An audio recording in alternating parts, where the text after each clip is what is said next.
Part 1. The Girl Who Walked into the Wrong Building. The rain had been falling since noon, and by the time Aaliyah Carter realized she had the wrong address, her heels were soaked through, and her umbrella had turned inside out twice. She stood on the sidewalk of Gangnam-gu, blinking at the sleek obsidian tower in front of her, its glass face reflecting the pewter sky. The brass plate beside the revolving door read, Jong Holdings, Litintid. Not the small graphic design studio she had been trying to find for her job interview. She was 26 years old, recently fired from a mediocre advertising firm, exactly 14 minutes late, and now completely lost. She went inside anyway, because the rain was merciless. The lobby was the kind of lobby that made you feel immediately underdressed. Marble floors in ivory and charcoal. A ceiling that seemed to rise 40 feet above her head, hung with a chandelier that looked less like a light fixture and more like a captured storm. Men in black suits moved through the space with the quiet efficiency of people who understood that time was a form of currency. A security guard materialized at her elbow almost instantly. "Can I help you, miss?" Yes, I'm sorry. I have the wrong building. I was looking for Studio Hana on Tehran Row." "That's 3 blocks east." "Right." She tucked a wet strand of hair behind her ear. "Thank you." She turned to leave, and that was when it happened. The elevator doors opened. She didn't look up immediately. She was fumbling with her umbrella, fighting it back into something resembling its intended shape. But something made her go still.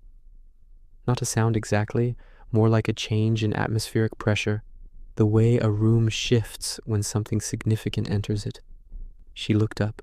He was tall for a Korean man, or perhaps it was simply the way he held himself, shoulders squared, chin slightly lifted, wearing a charcoal suit so perfectly fitted it looked like it had been assembled directly onto his body. His hair was dark and pushed back from his face in a way that managed to look both effortless and deliberate. He had the kind of face that sculptors dream about, strong jaw, a mouth that was set in a line that suggested he rarely smiled, and eyes, dark, measuring, ancient-seeming eyes that swept the lobby the way a hawk sweeps a field. Those eyes landed on her. They stopped. She didn't know, at that moment, who Jong Min-ho was. She didn't know that the building she was standing in was the legitimate front for one of the most powerful criminal organizations in Seoul. She didn't know that the man looking at her had ordered things done that would make her stomach turn, that he had inherited an empire at 23 when his father was assassinated, that in the underworld he was known simply as Yui Gong, the Duke, because of the cold, aristocratic precision with which he operated. She just knew he was looking at her, the way no one had looked at her in a very long time. Then his gaze moved on, cool and complete, and he crossed the lobby without breaking stride, disappearing through a side corridor flanked by 2 men who fell into step beside him like shadows. Aaliyah stood there for another 3 seconds, umbrella in hand, rain dripping from the hem of her coat. Then she left. She got the job at Studio Hana. She started the following Monday.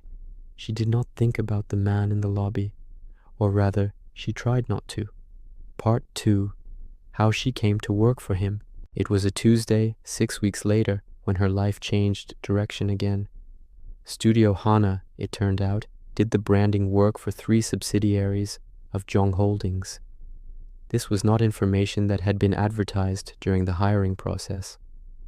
Aaliyah only discovered it when her supervisor, a thin, anxious man named Mr. Beck, handed her a project brief and told her she would be presenting the preliminary concepts directly to the client. "Which client?" she asked. "Jong Holdings." He paused. "The main office, 42nd floor." She recognized the address immediately. She felt something odd move through her, not quite dread, not quite excitement. "Okay," she said. She prepared obsessively. She spent 4 nights refining the concepts until they were clean and confident and smart. She chose her clothes with unusual care, a slate gray blazer, a cream silk blouse, black trousers that fit well. She arrived at Jong Holdings 15 minutes early. She was shown to a conference room with floor-to-ceiling windows overlooking the Han River. She set up her materials. She waited.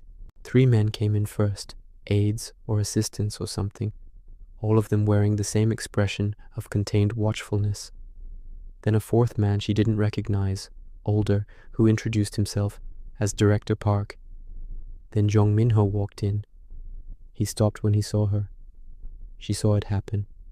That fraction of a second where recognition flickered in his eyes before his expression closed back over itself like water closing over a stone. He sat at the head of the table, opened a folder someone placed in front of him, and said, without looking at her, "Begin." She began. She was good at this. She knew she was good at it. Her voice was steady, and her reasoning was clear, and she had done the research that other people skipped, and it showed. She walked them through the brand architecture she'd developed, the reasoning behind each visual choice, the way the design language echoed the company's stated values while differentiating it from competitors. She was 3 slides from the end when she realized Jong Minho was no longer looking at the presentation. He was looking at her, not in an aggressive way, not in a way she could easily object to, just looking, with that same quality of attention she'd felt in the lobby 6 weeks ago, like she was something he was in the process of understanding. "Questions?" she said, reaching the final slide. Director Park had several. Minho had none. He simply closed his folder, stood, and said, "We'll move forward.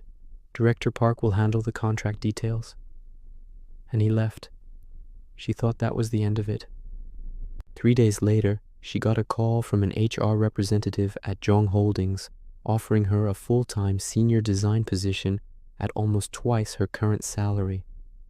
"I didn't apply for this," she said. "The position was created," the HR representative said, in a tone that suggested the distinction was irrelevant. She should have said no. She thought about saying no. She turned it over for 2 days, talking herself in, and then back out again, and finally told herself that the salary was real, and the opportunity was real, and whatever strange quality that man had of making a room rearrange itself around him was nothing she needed to be concerned about, because she was a professional, and she would be working in design, and she would probably barely see him. She accepted. She barely saw him. For 2 months, her contact with Jong Minho consisted of a nod in the hallway, a name at the bottom of approval emails, and one occasion in which she was called to a larger creative review and sat at the far end of the table while he sat at the head, and he said 3 words to her directly, which were, "That works well." She told herself the relief she felt at his distance was purely professional. She was lying. Part 3. The Coffee Incident.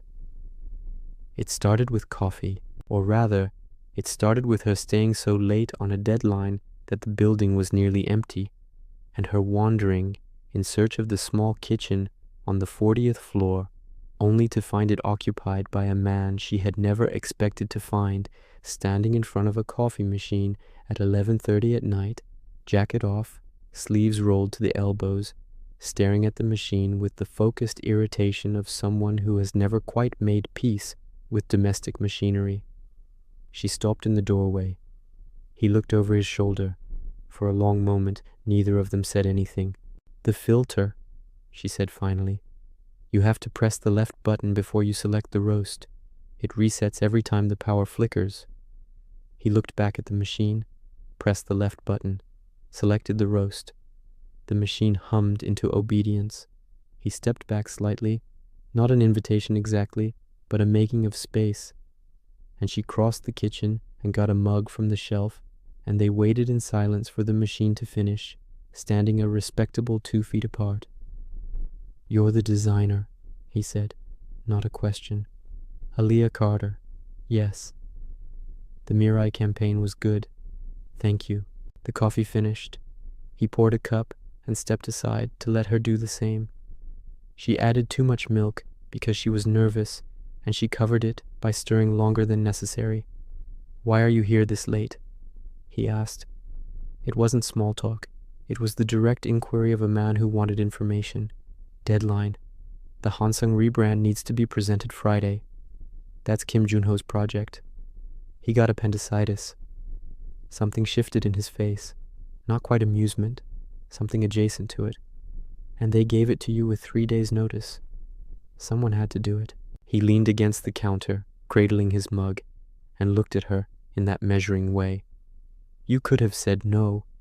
I don't do that easily." "I know," he said, and the certainty in his voice was strange, because they had barely spoken. But she had the unsettling feeling that he had been paying more attention than she knew. She took her coffee and said good night. She went back to her desk and sat down and tried to return to the Hansung files, and found, for the next 10 minutes, that she could not stop thinking about his forearms.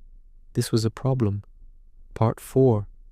The orbit tightens. After that night, things shifted in small, undeniable ways.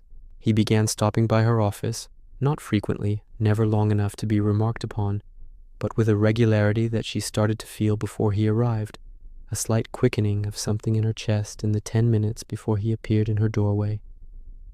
He would look at what she was working on and make 1 or 2 observations that were almost always correct, and then leave. He never stayed more than 8 or 9 minutes. She started keeping better coffee in her office. She told herself this was because she drank a lot of coffee. She began to learn his rhythms, the way he was quieter on Mondays, when whatever happened over the weekend sat more heavily on him, the way he occasionally appeared at her door in the late afternoon, looking like a man who had just come from somewhere terrible and needed something. Not conversation, not sympathy. Just, she thought, the ordinary human texture of someone being simply and normally present. She would keep working, and he would stand in her doorway or sit in her spare chair, and she would show him whatever she was designing and talk through it, and he would listen, and after a while the look in his eyes would clarify like a sky after rain. She told herself she was just being collegial. She knew she was lying. There were other things she was learning too, though not from him directly. The other employees spoke about their chairman in ways that were careful and coded, the way people spoke about weather fronts or natural phenomena, with a mixture of respect and wariness that went beyond the normal deference to hierarchy. She heard fragments of things she didn't know how to fully interpret. A junior executive muttering about a situation that had been handled. A senior aide whose face went carefully blank when she asked, casually, what exactly the company's subsidiary in Busan actually did. She was not stupid. She could feel the shape of the thing she couldn't see. She told herself it didn't concern her. One Thursday evening, 4 months after she'd started working there, she was working late again, the only one left on her floor, when she heard a commotion in the corridor. She opened her office door and saw 3 of the black-suited men she recognized as Minho's personal security moving quickly down the hall.